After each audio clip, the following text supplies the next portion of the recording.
کہ یعنی یہی جو ابھی میں نے اب حدیث آپ کے سامنے رکھی کہ علاوہ ازیں اس حدیث سے یہ بھی ثابت ہوتا ہے، یعنی کہ جو حدیث آپ کے سامنے رکھی نا، اس کے علاوہ اس حدیث سے ایک اور بات ثابت ہوتی ہے، یہ بھی بات ثابت ہوتی ہے کہ وضو میں موالات یعنی پے در پہ آزاد ہونا واجب ہے، یعنی ترتیب کے ساتھ، اور اسے کہتے ہیں موالات۔ ترتیب کے ساتھ اعضائے وضو دھونا واجب ہے۔ اگر ایسا نہ ہوتا تو آپ صلی اللہ علیہ وآلہ وسلم اسے صرف پاؤں دھونے کا ہی حکم فرما دیتے۔ اسی طرح اس سے یہ بھی معلوم ہوتا ہے کہ نیکی کا حکم دینے میں جلدی کرنی چاہیے، ہمیں بھی چاہیے نا، ہم انسان ہیں، ہم تو گناہ گار ہیں، وہ تو نبی تھے، وہ تو معصوم تھے، گناہ سے پاک تھے، لیکن اس کے باوجود اس قدر کثرت سے استغفار کرتے، اور ہم اپنی امت کو بھی حکم دیا ہے کہ ڈیلی کم از کم 70 مرتبہ استغفار کرو۔ اور پتہ ایک چیز اور میں آپ لوگوں سے شیئر کروں کہ میں جو ہے وہ سوچتی ہوں نا کہ اب سے کچھ عرصہ پہلے تک جو میں استغفار نہیں کرتی تھی یا کم کرتی تھی یا بھول جاتی تھی، یا وہ جسے کہتے نہیں تسلسل نہیں تھا لائف میں، تو اللہ پاک نے جو ہے وہ توفیق دی، ادھر سوچنا شروع کیا، یا یوں کہہ لیں کہ لائف کا جو ہے وہ تکلیفوں میں آ جانا، اذیتوں میں آ جانا جو ہے وہ مجھے لے کے گیا اللہ تعالیٰ کی طرف زیادہ۔ پہلے یہ زندگی کا حصہ تھا، صرف زندگی کا حصہ کہ نماز پڑھنی ہے، خود کو بہتر کرنے کی کوشش کرنی ہے، پھر یہ زندگی بن گئی۔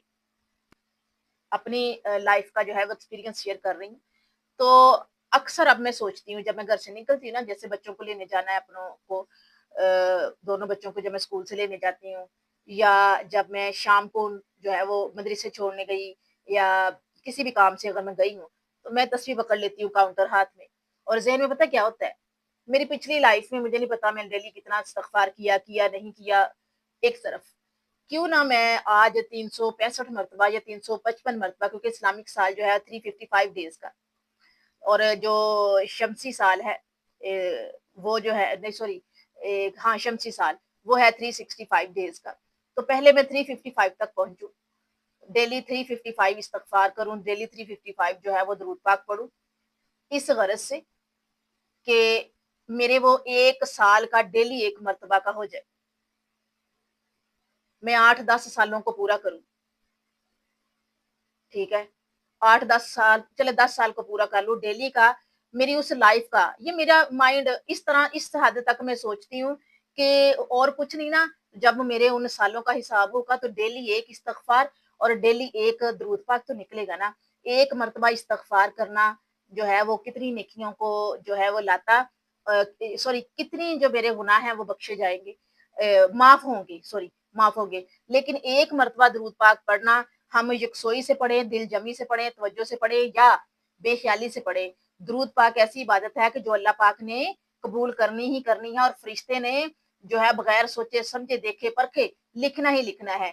تو میں پھر ڈیلی کے 10 نیکیاں اور ڈیلی کے 10 گناہ میرے جو ہیں وہ ایک سال کے معاف ہوں گے، ایک دن میں نے اگر جتنے بھی گناہ کیے اس میں سے 10 جو ہے اللہ تعالیٰ معاف کر دے گا محض اپنے فضل سے، کیونکہ اللہ نے خود کہا ہے کہ درود پاک جو پڑھے گا اس کی 10 نیکیاں جو ہے اس کو ملیں گی اور 10 گناہ معاف ہوں گے۔ اور جب جب میرے ذہن میں یہ بات آتی ہے میں یہ سٹارٹ کر دیتی ہوں، اور پچھلے پھر میرے ذہن میں آئی ہوئی ہے، اور پچھلے کئی دنوں سے میرا پھر یہی عمل ہے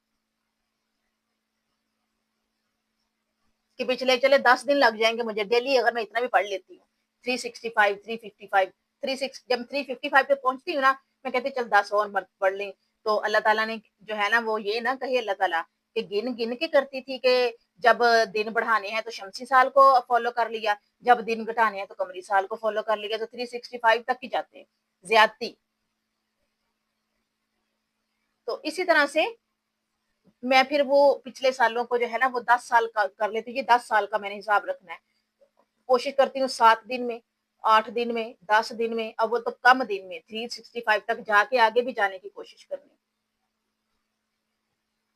وہ ایک بس میرا ایک مینٹل لیول ہے، سوچ ہے نا ہر بندے کی اپنی اپنی جس طرف کو جو ہے وہ چلی جائے، تو میری اس طرف کو جاتی ہے، اور میرا بس نہیں چل رہا ہوتا کہ میں ڈیلی کا جو ہے وہ 5 سال کا کوٹا پورا کروں، اور پھر ڈیلی کا 5 سال کا پورا کروں، دو دن میں کر کے میں پھر پیچھے چلی جاؤں کہ میرے فی دن ایک استغفار ہے، ایک درود ہے، میں دو کروں،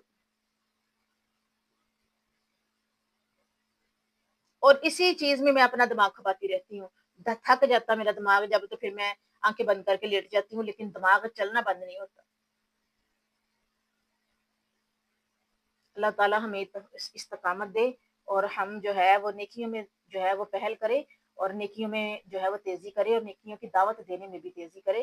یہ تو ہمیں وہاں پتہ چلنا ہے کہ جب ہم روز محشر حساب دینے کھڑا ہونا ہے کہ ایک ایک نیکی کو جب ترسنا ہے, ایک ایک نیکی کے لیے جو ہے نا, جیسے یہاں چھوٹے بچے نہیں چیز کھا رہے ہوتے تو ان سے بھی چھوٹے بچے یا ان کے اون ایج جو ہے جو کھا چکے ہوتے ہیں یا جنہوں نے ابھی کھائی نہیں ہوتی, تو وہ اس بچے کو دیکھ رہے ہوتے ہیں اور دل میں یہ چیز ان کے ہوتی ہے کہ یہ مجھے بھی دے, یہ تھوڑی سی ہی دے دے, یا چکھا دے یا دکھا ہی دے کہ اس کا ٹیسٹ کیا پہ ویسی ہی میں بھی لے کے آؤں. اس سے بھی زیادہ ترسنا جو ہے وہ وہاں پر ہوگا ہمارا ایک ایک چھوٹی چھوٹی نیکی کے لیے.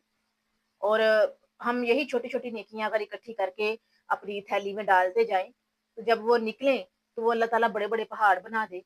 کیونکہ ہم جو ہے وہ جب خلوص نیت سے کریں گے نا تو اللہ تعالیٰ پھر اس کو پالے گا, بالکل اس طرح جس طرح یہاں ہم اپنے بچوں کو پال رہے ہیں یا اپنے پودوں کو پالتے ہیں یا اپنے چھوٹے جو پسندیدہ جانور ہوتے ہیں, پیٹس ہوتے ہیں, ان کو پالتے ہیں. اللہ بھی ان کو پالے گا, پال کے تناور درخت بنا دے گا. اور وہی چھاؤں جو ہے اس وقت ہم جو ہے وہ یہ کہیں گے کہ کاش اس وقت کی چھوٹی نیکی ہے بڑی کر لیتے, اس سے بھی بڑی چھاؤں کے حقدار ہو جاتے. اینی آگے چلتے ہیں. حدیث یہاں پر آپ کوٹ کرتی ہیں اور پڑھتی ہوں کہ حضرت انس رضی اللہ تعالیٰ عنہ سے ہی روایت ہے کہ رسول اللہ صلی اللہ علیہ وآلہ وسلم ایک مد پانی سے اور ایک سا یعنی 5 مد تک پانی سے غسل کر لیا کرتے تھے. بخاری مسلم مشترکہ حدیث ہے. اب یہاں پر آپ کو بتاتی ہوں, پہلے بھی میں نے ایک حدیث پڑھی تھی 2-3 دن پہلے کی بات ہے لیسن میں, پھر میں نے کہا تھا کہ یہ جو پانی کی مقدار ہے نا یہ ہم آگے جا کے اس کو ڈسکس کریں گے. تو آج کرتے ہیں جی. ایک سا پانی, ایک مد پانی, یہی کہا نا میں نے کہ ایک مد پانی سے وضو اور ایک سا یعنی 5 مد تک پانی سے غسل کر لیا کرتے تھے. ایک سا یعنی 5 مد. ہم پہلے سا دیکھتے ہیں. اسوا ایک پیمانہ ہے جو تقریباً 2.5 کلو گرام کا ہوتا ہے, 2.5 کلو گرام کا 2.50. ایک سا پانی اور ایک سا میں کتنے مد ہوتے ہیں؟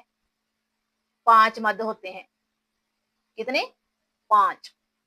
ابھی آپ کو یاد ہے کہ میں نے کچھ دن پہلے بھی جو کلاس لی تھی تو میں نے کہا تھا کہ نبی صلی اللہ علیہ وسلم ایک مد پانی سے وضو فرمانے لگے اور اپنے اعضاء جو ہے نا وہ وضو بازو اور ہاتھ مل دھونے کی غرض سے ملنے لگے تھے. اور یہ بھی میں نے کہا تھا کہ اس کی مقدار پانی کی ہم آگے ڈسکس کریں گے. یاد ہے؟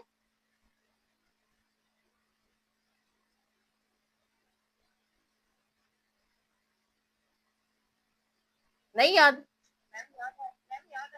تو جواب دینا تھا نا, میں خاموش کی ہوئی ہوں.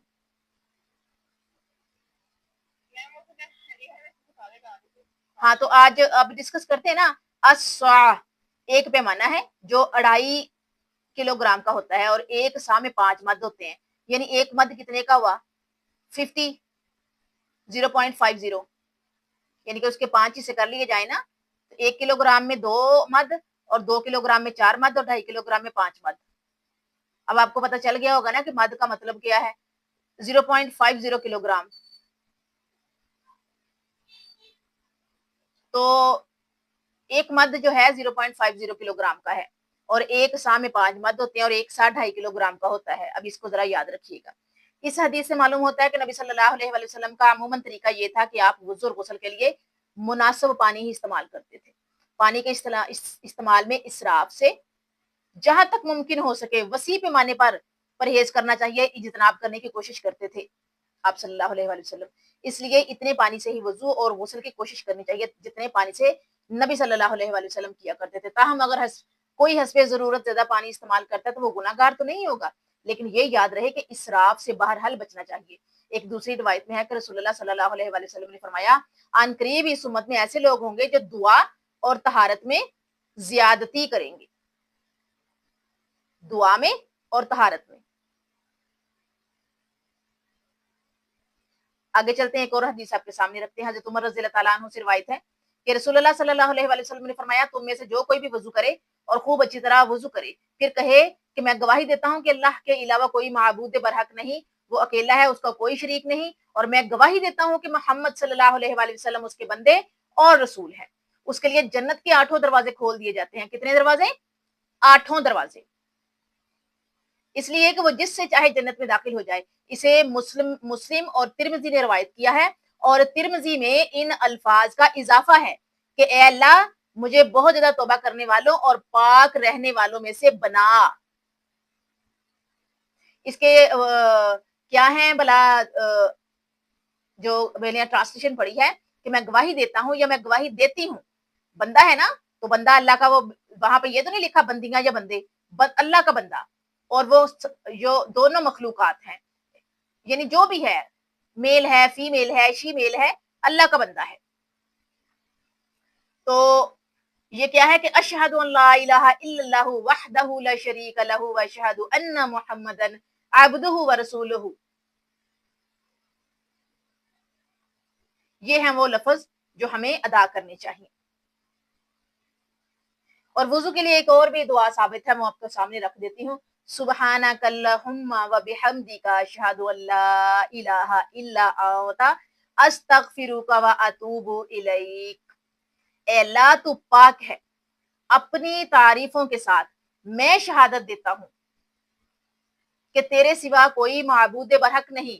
میں تجھ سے معافی مانگتا ہوں اور تیری بارگاہ میں توبہ کرتا ہوں. اور اسے ہم بندیاں جو ہیں وہ اس طرح بھی ٹرانسلیٹ کر سکتی ہیں کہ میں شہادت دیتی ہوں کہ تیرے سوا کوئی معبود برحق نہیں، میں تجھ سے معافی مانگتی ہوں اور تیری بارگاہ میں توبہ کرتی ہوں. یہاں پر جو ہے وہ ہمارا جو وضو کا سلسلہ اور بیان ہے وہ مکمل ہوتا ہے. ٹھیک ہے. اب نیکسٹ ہمارا جو ٹاپک ہے وہ ہوگا مسح کرنا، موضوع پہ مسح کرنا. اگلا چیپٹر جو ہے وہ یہ ہوگا موضوع پہ مسح کا بیان، جو ہم انشاءاللہ تعالی نیکسٹ کلاس میں کریں گے. کیونکہ آج کی جو کلاس ہے یہاں ٹاپک مکمل ہوا ہے ایک وضو. مختلف احادیث آپ کے سامنے رکھی میں نے الحمدللہ، اور ویسے بھی جو ہے وہ دعاؤں کے ساتھ، 2 دعاؤں کے ساتھ آپ کے سامنے اس ٹاپک کو میں نے کمپلیٹ کیا ہے. ایک اشہد ان لا الہ الا اللہ وحدہ لا شریک لہ واشہد ان محمدا عبدہ ورسولہ، اور دوسرا سبحانک اللہم و بحمدک اشہد ان لا الہ الا انت استغفرک و اتوب الیک. یہ دونوں دعائیں ہیں. تو یہاں پر ہمارا جو ٹاپک ہے وہ مکمل ہوتا ہے وضو کا. اور نیکسٹ ہمارا بیان ہوگا، جو چیپٹر ہوگا، جو ٹاپک ہوگا وہ ہے باب المسح علی الخفین، موضوع پر مسح کا بیان. ٹھیک ہے. تو نیکسٹ کلاس میں ہم یہ جو ہے یہاں سے سٹارٹ کریں گے، کیونکہ نیو ٹاپک سٹارٹ ہو رہا ہے، تو انشاءاللہ تعالی ہم یہاں سے سٹارٹ کریں گے. جزاکم اللہ خیرہ. جی کوئی کوشچن